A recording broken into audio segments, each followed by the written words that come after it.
उसकी वजह से एक प्रो इंडिया एक सेंटिमेंट तो आपको थिंक टैंक्स में मिल जाएगा, आपको यूनिवर्सिटीज़ में भी मिल जाएगा। इवन जो बड़ी बड़ी मल्टीनेशनल्स हैं अमरीकी, वहाँ भी बहुत से लोग बड़ी इंपॉर्टेंट पोजीशंस पे काम कर रहे हैं। सोचिए कि किस तरीके से अमेरिका में ही भिड़ चुके हैं मस्क और पीटर नवारो। तो ये एक हकीकत है जो कि इंडिया के फेवर में जाती है। और इसी के बाद एलन मस्क एक्टिव हो जाते हैं और फिर एलन मस्क के प्लेटफॉर्म एक्स ने उनके पोस्ट पर एक कम्युनिटी नोट जोड़ दिया, जिसमें कहा गया कि भारत की रूसी तेल खरीद एनर्जी सिक्योरिटी के लिए है, ना कि किसी मुनाफे के लिए। ये जो चाइनीज हैं जो इंडिया की लीडरशिप को उन्होंने वेलकम किया, आपको लगता है कि चाइना इंडिया मामलात में वो एक कंफर्ट लेवल बिल्ड हो सकता है और ये हमारे लिए टेंशन का शिकार मुश्किल हो सकती है? अब ऐसा पॉसिबल नहीं कि अकेला अमेरिका ही पूरी दुनिया में सुपरमेसी करे, अपनी मर्जी के मुताबिक किसी भी कंट्री पर टैक्स लगाए, अपनी मर्जी के मुताबिक किसी भी कंट्री पर पाबंदियां लगाए। उस दिन हमारी वैल्यू खत्म हो जाएगी, या जिस दिन चाइना और भारत की बहुत अच्छी दोस्ती होगी उस दिन भी हमारी वैल्यू खत्म हो जाएगी। एक्चुअली यूएसए में तो प्रोटेस्ट निकल जाते हैं कि भाई ट्रम्प आप कर क्या रहे हैं, आपको नहीं करना चाहिए ऐसा कुछ। इंडिया के साथ हमारे 25 साल ट्रेड के ताल्लुकात हैं। तो आप किस तरह भारत को नाराज कर सकते हैं? जो कुछ भी आप कर रहे हैं भारत के साथ वो अमेरिका के इंटरेस्ट में नहीं है। और चाइनीज भी इंडिया से अच्छे ताल्लुकात चाहते हैं और ये वजह है कि ट्रम्प और अमेरिका ने कहा कि बनी बनाई दोस्ती खराब ना हो जाएगी। अमेरिका में जो थिंक टैंक्स हैं और भी पेंटागन है वहाँ पे, और अगर आप ट्रेडिशनली भी देखिए तो काफ़ी अरसे से भारत में अमेरिका में जो थिंक टैंक्स हैं, कोई भी आप उठा के ले लीजिए, बल्कि स्टेट डिपार्टमेंट है और भी पेंटागन है, वहाँ पे काफ़ी ऐसे लोग हैं जो इंडिया डिसेंट के लोग हैं, इंडियन हेरिटेज के लोग हैं। वो पले बड़े पैदा तो वहीं हुए लेकिन दूसरी तीसरी नस्ल के आप कह सकते हैं कि इंडियंस हैं। सही सही। तो उसकी वजह से एक प्रो इंडिया एक सेंटिमेंट तो आपको थिंक टैंक्स में मिल जाएगा, आपको यूनिवर्सिटीज़ में भी मिल जाएगा। इवन जो बड़ी बड़ी मल्टीनेशनल्स हैं अमरीकी, वहाँ भी बहुत से लोग बड़ी इंपॉर्टेंट पोजीशंस पे काम कर रहे हैं। तो ये एक हकीकत है जो कि इंडिया के फेवर में जाती है। और उन्होंने पिछले 2-3 माह से मैं देख रहा हूँ कि काफ़ी काम इस पे कर रहे हैं कि किसी तरीके से प्रेसिडेंट ट्रम्प को ये बावर करवाया जाए कि जो कुछ भी आप कर रहे हैं भारत के साथ वो अमेरिका के इंटरेस्ट में नहीं है। अमेरिका के इंटरेस्ट में तो ये है ना कि वो आपका स्ट्रेटेजिक चूँकि लाए है, पिछले 25 सालों से हमने इस पर इन्वेस्ट किया है। तो आप किस तरह भारत को नाराज कर सकते हैं? ये जो चाइनीज हैं जो इंडिया की लीडरशिप को उन्होंने वेलकम किया, आपको लगता है कि चाइना इंडिया मामलात में वो एक कंफर्ट लेवल बिल्ड हो सकता है और ये हमारे लिए टेंशन का शिकार मुश्किल हो सकती है पाकिस्तान और चीन के लिए भी, क्योंकि इंडियंस आप समझते हैं कि हमें इस पार्टनरशिप को भी तोड़ना चाहिए। भारत किसी ऐसी जगह जाएगा जहां पर हम पहले से मौजूद हैं या हम भी हैं तो वो हमारे लिए कोई प्रॉब्लम क्रिएट करेगा। ये हमने खुद ये बातें गढ़ी हुई हैं, ये हमें ऐसा लगता है कि ऐसा होगा, जरूरी नहीं है। वो तो अपनी कंट्री के साथ काम करने में लगे हैं, वो तो अपनी इकोनॉमी अपनी चीजों को देखने में है। उनकी कंट्री में भी 10 प्रॉब्लम्स होंगी डेफिनेटली जो वो देख रहे होंगे, लेकिन हमने अपने यहाँ जो चूरन बेचना होता है वो यही होता है कि जी भारत जो है ना अब चाइना के साथ हमारे टर्म्स खराब कर देगा। चाइना के साथ हमारे टर्म्स खराब नहीं होने वाले, जैसे हैं वैसे ही रहेंगे। ज्यादा से ज्यादा ये होगा कि वो भी फंडिंग में वो थोड़ा करेंगे कि जी अभी नहीं दे रहे, ठहर जाओ या ये वो। तो सर वो तो उनको करना ही चाहिए, ठीक है ना। वो मेहनत से ही कमाते हैं या वो कोई फोटोस्टेट मशीन है जिससे वो डॉलर को प्रिंट कर रहे हैं? क्योंकि हम उनके साथ जो कर रहे हैं तो उस पे अगर वो अभी तक टिके हुए हैं तो मैं तो उनको दाद दूंगी। कोई और होता कब का भाग गया होता कि यहाँ पे ना हम सीपीसी के ऊपर काम कर पा रहे हैं, उनके लोग अलग मारे जा रहे हैं, उस पर हम कुछ नहीं करते, बार बार उनका कर्जा वापस नहीं करते, वो मांगते हैं हम कहते हैं हाँ जी दे देंगे बाद में दे देंगे करके। तो चाइना को भी असल में कोई और नहीं है।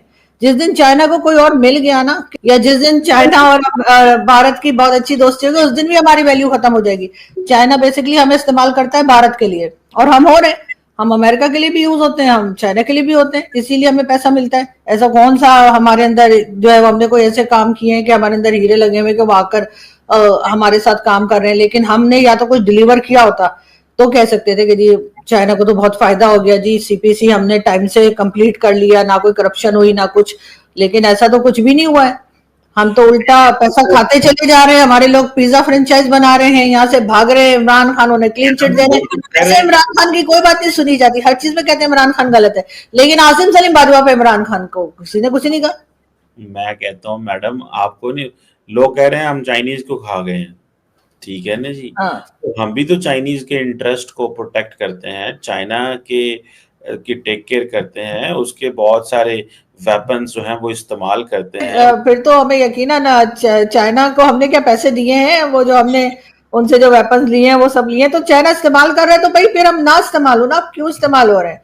आप तो कहीं से भी हथियार ले सकते हैं, हथियार तो आप लोग लेते ही रहते हैं, मिसाइल्स के एक्सपेरिमेंट भी करते रहते हैं, चाहे यहाँ पे 45% से ज्यादा लोग जो है पॉवर्टी लाइन के नीचे चले जाएं, फिर भी हमारे यहाँ तो सर ये जो डिफेंस बजट है या डिफेंस की चीजें वो लेना तो हम बंद नहीं करते, वेपन्स भी ले रहे हैं और सब कुछ कर रहे हैं। उसका रीजन अभी हमारे एक तरफ आप कहते हैं कि जी हमने भारत के साथ बात करनी है, टेबल टॉक होनी चाहिए, वो कल 6 सितंबर के दिन हमारे जो एयरफोर्स के चीफ है उनका स्टेटमेंट देखा हमने कि पहले हमने 6 जहाज गिराए थे, अगली बार हम 60 जहाज 60 गिरा देंगे।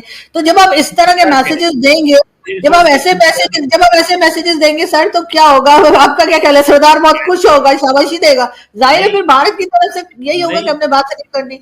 मैं कहता हूँ जब इंडिया 9 शहरों पे हमला करे तो एयरफोर्स चीफ क्या कहे कि सर हमारे अभी 75 शहर और रह गए, वहां पे भी हमला करें। वो एयरफोर्स चीफ एक है, हो गया ना। अब आप उनको ये बता रहे हैं हम तो जी 60 के ऊपर अटैक कर देंगे।